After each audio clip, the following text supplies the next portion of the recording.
Hello guys, Fox Wagen സീരീസിന്റെ പുതിയൊരു വീഡിയോയിലേക്ക് എല്ലാവർക്കും സ്വാഗതം. കുറച്ച് ദിവസമായിട്ട് ഞാൻ ബിസി ആയിരുന്നു. അതാണ് ഈ ഒരു സീരീസിന്റെ പാർട്ട് 3 വീഡിയോ വരാൻ ഇത്രയും ലേറ്റ് ആയത്. അപ്പോൾ നമുക്ക് ഫോക്സ് വാഗൻ ഗോൾഫിന്റെ തേർഡ് ജനറേഷനെ കുറിച്ച് നോക്കാം. ഗോൾഫ് MK3 അഥവാ മാർക്ക് 3 1991 ഫോക്സ് വാഗൻ ഇത് ലോഞ്ച് ചെയ്യുന്നത്.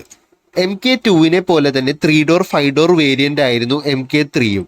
MK2വിനെ വെച്ച് കമ്പയർ ചെയ്യുകയാണെങ്കിൽ കുറച്ച് മാറ്റങ്ങളൊക്കെ വണ്ടിയിൽ വന്നിരുന്നു. പക്ഷേ വീൽ ബേസ് സെയിം ആയിരുന്നു.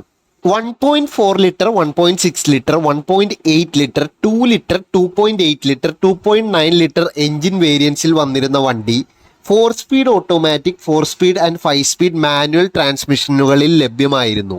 ഈ ഒരു ജനറേഷൻ തൊട്ടാണ് ഗോൾഫുകളിൽ turbo charged direct injection TDI diesel എഞ്ചിനുകൾ കാണാൻ തുടങ്ങിയത്.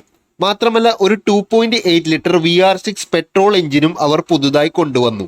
പിന്നീട് 1993 ആയപ്പോഴേക്കും ഇതേ MK3നെ തന്നെ ബേസ് ചെയ്ത് ഒരു 5 ഡോർ എസ്റ്റേറ്റ് മോഡൽ അവർ പുറത്തിറക്കി.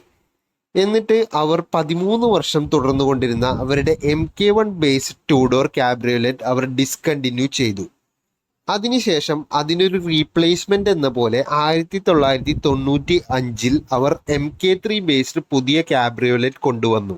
അത് ഏകദേശം 1999 വരെ പ്രൊഡക്ഷനിൽ ഉണ്ടായിരുന്നു.